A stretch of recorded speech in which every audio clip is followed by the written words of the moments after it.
Hello friends, स्वागत है आपका आपके यूट्यूब चैनल सुपर टीच में। आज की वीडियो में हम बाल विकास के प्रश्न हल करने वाले हैं। लगभग 60 प्रश्न इस वीडियो में देखेंगे। 60 प्रश्न मतलब प्रीवियस ईयर के 2 शिफ्ट के क्वेश्चन। चलिए शुरू करते हैं। हमारा पहला प्रश्न है, बुद्धि लब्धि प्राप्तांक सामान्यतः शैक्षणिक प्रदर्शन के साथ किस रूप से सहसंबंधित होते हैं? पूर्ण रूप से, उच्च रूप से, मध्यम रूप से या फिर निम्न रूप से? आंसर हो जाएगा उच्च रूप से सहसंबंधित होते हैं बुद्धि लब्धि प्राप्तांक शैक्षणिक प्रदर्शन के साथ। अगला प्रश्न है, निम्न में से एक उत्कृष्ट मोटर कौशल का उदाहरण क्या है? ऑप्शन है हथेली पकड़ना, बैठना, रेंगना या फिर चलना। आंसर हो जाएगा हथेली पकड़ना उत्कृष्ट मोटर कौशल का एक उदाहरण है। अगला प्रश्न है, यदि छात्र SQ4R नामक रणनीति का उपयोग करते हैं तो वे लिखित सामग्री की अपनी कौन सी समझ में सुधार कर सकते हैं? यहाँ पे आंसर हो जाएगा ऑप्शन डी, सर्वे, क्वेरी, रीड, रिव्यू, रिसाइट और रिवीजन। अगला प्रश्न, ऐसे मनोवैज्ञानिक कारक जो ADHD में योगदान देते हैं, वो कारक आपको बताना है। ऑप्शंस दिए गए हैं, माता पिता का अवांछित हस्तक्षेप, उम्मीद से अधिक अस्वीकृति, लाड, प्यार। आंसर हो जाएगा ऑप्शन ए, माता पिता का अवांछित हस्तक्षेप और उम्मीद से अधिक। अगला प्रश्न, नीचे दिए गए प्रश्न में एक कथन ए और कारण आर दिया गया है। तो कथन है, शारीरिक विकार की भी मनोवैज्ञानिक रोग है।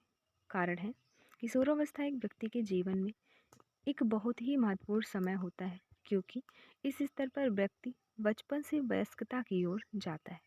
आंसर हो जाएगा ऑप्शन बी, ए तो सत्य है परंतु आर ए की सही व्याख्या नहीं है।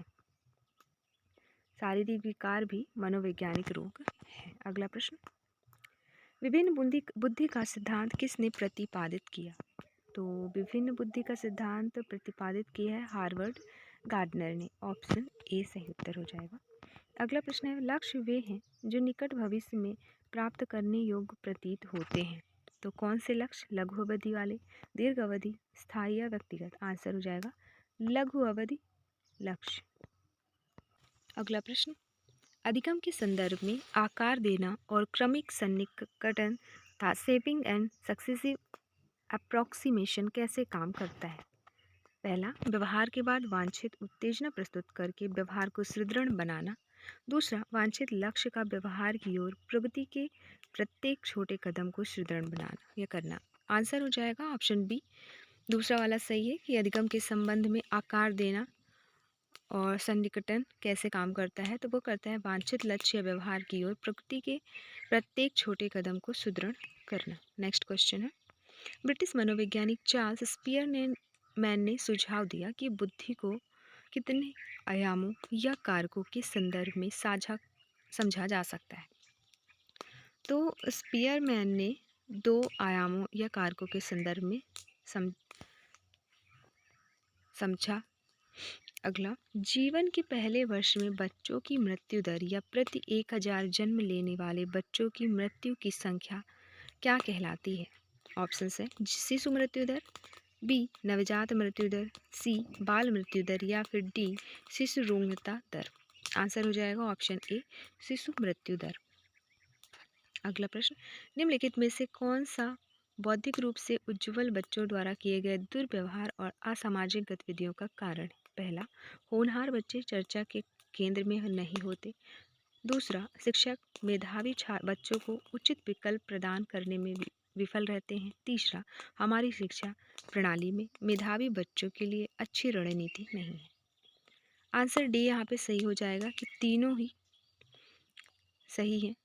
बच्चों द्वारा किए गए उज्ज्वल बच्चों द्वारा किए गए दुर्व्यवहार और असामाजिक गतिविधियों के कारण ऑप्शन डी सही उत्तर हो जाएगा। अगला प्रश्न, एक स्कूल में हॉबी क्लब बच्चों की गुणवत्ता बनाए रखने में मदद करते हैं। तो किस तरह के बच्चों की गुणवत्ता बनाए रखने में मदद करते हैं स्कूल में हॉबी क्लब जो होते हैं? ऑप्शन है बौद्धिक रूप से उज्ज्वल, प्रतिभावान, रचनात्मक या औसत। आंसर हो जाएगा प्रतिभावान बच्चों की गुणवत्ता। अगला प्रश्न, निम्नलिखित में से कौन सा व्यक्ति या वर्ग एक प्रतिभाशाली बच्चे की पहचान करने में मदद कर सकता है? शिक्षक, माता पिता, साथी। तो यहाँ पे आंसर रहेगा शिक्षक भी, माता पिता भी और साथी भी, ऑप्शन डी। अगला प्रश्न, निम्नलिखित में से कौन सा वैज्ञानिक सुझाव देता है कि स्कीमाटा या स्कीमा का बहुवचन को मस्तिष्क में दर्ज इंडेक्स कार्ड के रूप में माना जाता है? प्रत्येक व्यक्ति एक व्यक्ति को आने वाली उत्तेजनाओं या सूचनाओं पर प्रतिक्रिया करने का तरीका बताता है। तो यहाँ पे बताना ऑप्शन दिए गए हैं, बोरिंग लैंगफील्ड, बेल्ड अभिलेखागार, रॉबर्ट एस वुडबर्थ या जीन विलियम फिट्ज पियाजे। आंसर हो जाएगा ऑप्शन सी, रॉबर्ट एस वुडबर्थ। अगला प्रश्न, किस वर्ष लॉरेंस में कोलबर्ग ने नैतिक विकास का सिद्धांत विकसित किया? ऑप्शन है 1932, ऑप्शन बी 1958, 1965 या फिर 1972। आंसर हो जाएगा ऑप्शन बी 1958 में लॉरेंस में कोलबर्ग ने नैतिक विकास पर सिद्धांत विकसित किया।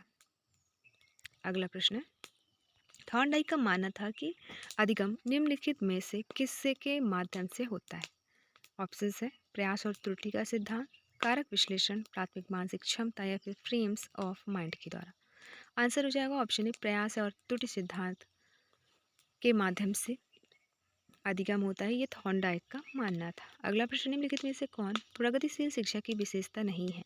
ऑप्शन समाज और लोकतंत्र के लिए शिक्षा, पाठ्य पुस्तकों पर जोर न दें, कई संसाधनों पर जोर दें, ऑप्शन सी समय सारणी और बैठने की सख्त व्यवस्था या फिर रटने के ज्ञान के विपरीत सीखना। आंसर हो जाएगा विशेषता नहीं है बताना है, तो ऑप्शन सी यहाँ पे सही उत्तर। अगला, निम्नलिखित में से कौन सी विशेषता शिक्षा के लिए एक शिक्षार्थी केंद्रित दृष्टिकोण नहीं है? शिक्षण और सीखना व्यक्तिगत है। दूसरा, छात्र अपनी शिक्षा में आगे बढ़ते हैं जब वे प्रदर्शित करते हैं कि उन्होंने ज्ञान और कौशल सीख लिया, जिससे उनसे सीखने की उम्मीद की जाती है। तीसरा, छात्रों के पास कभी भी और कहीं भी सीखने का लचीलापन होता है। चौथा, बाह्य अभिप्रेरणा और एक समान मूल्यांकन मानदंड होने चाहिए।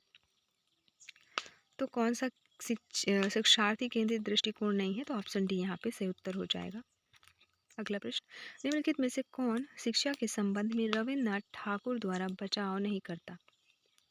पहला, शिक्षा का निचला उद्देश्य, शिक्षा का उच्च उद्देश्य।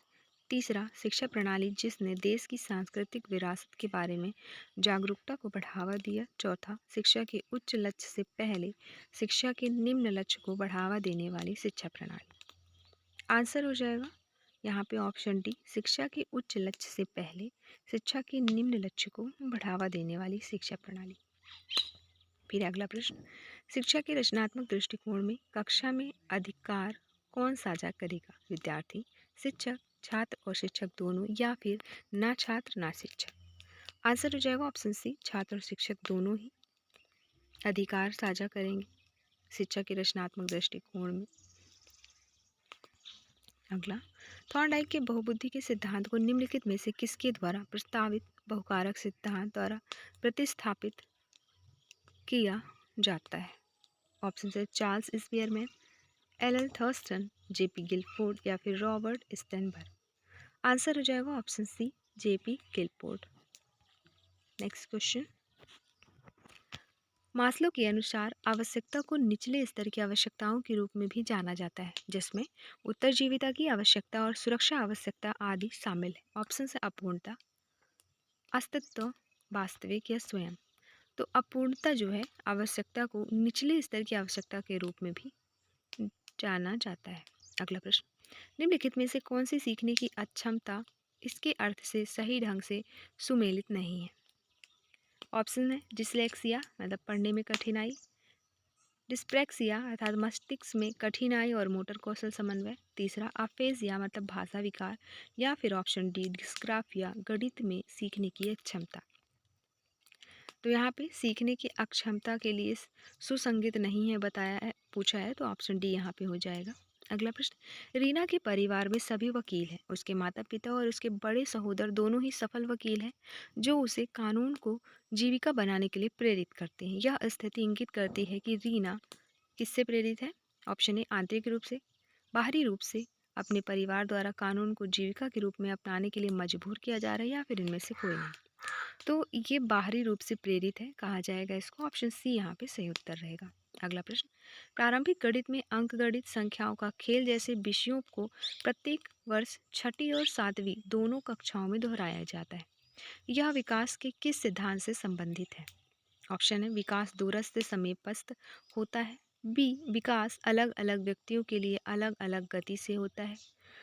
सी, विकास एक क्रम का अनुसरण करता है। और डी, विकास सिर से पांव तक होता है। आंसर हो जाएगा ऑप्शन सी, विकास जो है एक क्रम का अनुसरण करता है। अगला प्रश्न, अहंकार और महाअहंकार किसके द्वारा प्रस्तावित किए गए थे? ऑप्शंस हैं, ब्रूनर, बंडूरा, फ्रायड या पावला। आंसर हो जाएगा ऑप्शन सी, फ्रायड। अगला प्रश्न, निम्नलिखित में से कौन सतत एवं व्यापक मूल्यांकन से संबंधित नहीं है? ऑप्शन ए, स्वमूल्यांकन के लिए विस्तार प्रदान करना। बी, मूल्यांकन को शिक्षण अधिगम प्रक्रिया का एक पूरक हिस्सा बनाना। सी, प्राप्ति के वांछित मानक बनाए रखना। या डी, निदान और उपचार के माध्यम से छात्र की उपलब्धि के सुधार के लिए मूल्यांकन का उपयोग करना।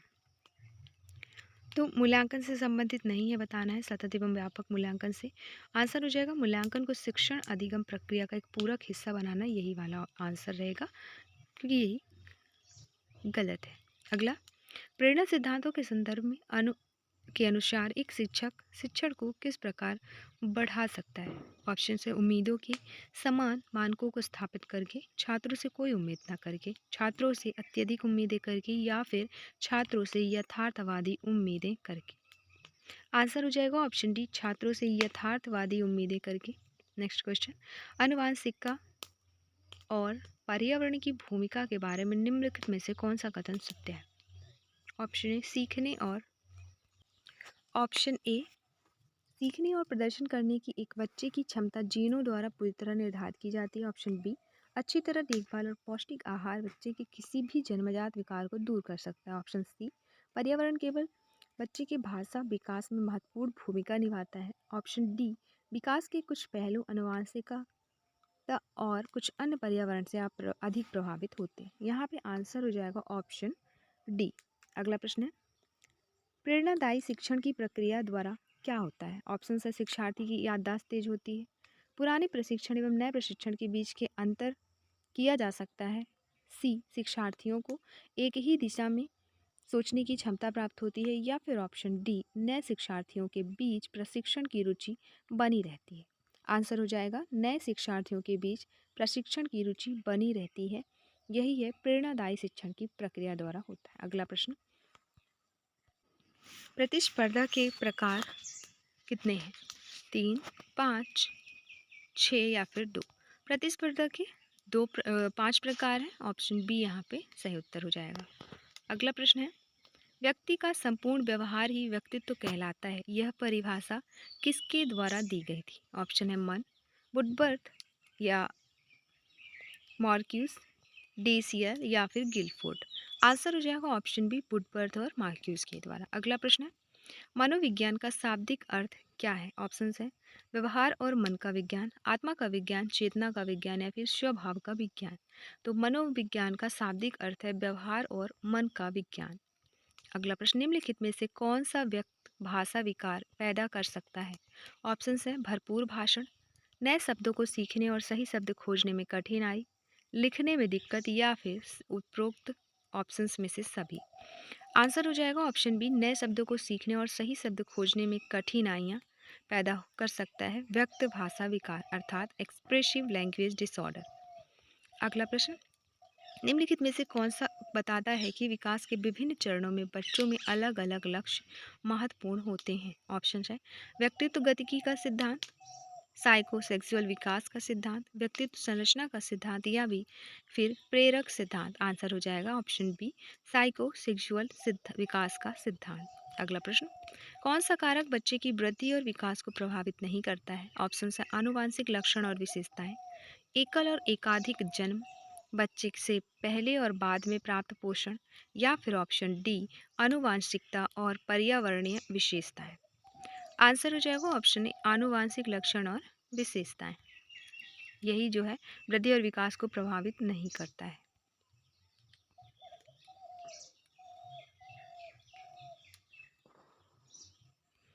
अगला प्रश्न, आमतौर पर एक अध्यापक पर विभिन्न विभिन्न विद्यार्थियों को विभिन्न विभिन्न कार्य सौंपा जाता है, उनकी धारणा क्या है? ऑप्शन से, विद्यार्थियों को यह पसंद नहीं कि सभी को एक ही जैसा कार्य दिया जाता है। विद्यार्थियों में व्यक्तिगत विभिन्नता शामिल है। यह विद्यार्थियों के मध्य मुकाबले को बढ़ावा देता है। या फिर ऑप्शन डी, इस विधि से विद्यार्थी एक दूसरे के कार्य की नकल नहीं कर सकेंगे। आंसर हो जाएगा ऑप्शन बी, विद्यार्थी में व्यक्तिगत विभिन्नता शामिल है, इसीलिए विभिन्न विभिन्न विद्यार्थियों को विभिन्न विभिन्न कार्य सौंपा जाता है। अगला प्रश्न, दो लिस्ट दिए गए हैं, लिस्ट 1 में नेम और लिस्ट 2 में टर्म्स। अब आपको बताना है किसने कौन सा नियम दिया। जैसे बायगॉट्स्की है ने, तो यहाँ पे आपका जो आंसर हो जाएगा वो रहेगा तीसरा, अर्थात इनर स्पीच दिया।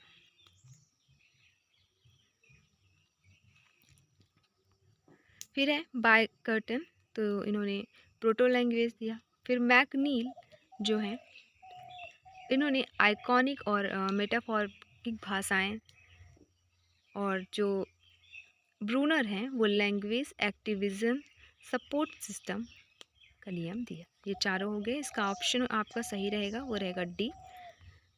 तो ए का यहाँ पे इनर स्पीच, बायकर्टन का प्रोटो लैंग्वेज, मैकनील का आइकॉनिक और मेटाफोरिक भाषाएं, और ब्रूनर ने दिया है नियम लैंग्वेज एक्विजिशन सपोर्ट सिस्टम। अगला प्रश्न, प्रभावी अधिगम तब होता है जब क्या होता है? ऑप्शन से, शिक्षक सख्त होते हैं, छात्र सीखने के लिए तैयार होते हैं, छात्रों को घर से भगाया जाता है, या फिर माता पिता सख्त होते हैं। तो प्रभावी अधिगम जो होता है या तब होता है जब छात्र सीखने के लिए तैयार होते हैं। अगला, मनोवृत्ति निम्नलिखित में से किस घटक द्वारा निर्मित होती है? ऑप्शन है, पूर्व धारणा, रूढ़ि, मनोवैज्ञानिक, या फिर पूर्व धारणा और रूढ़ि दोनों। आंसर हो जाएगा ऑप्शन डी, पूर्व धारणा एवं रूढ़ि।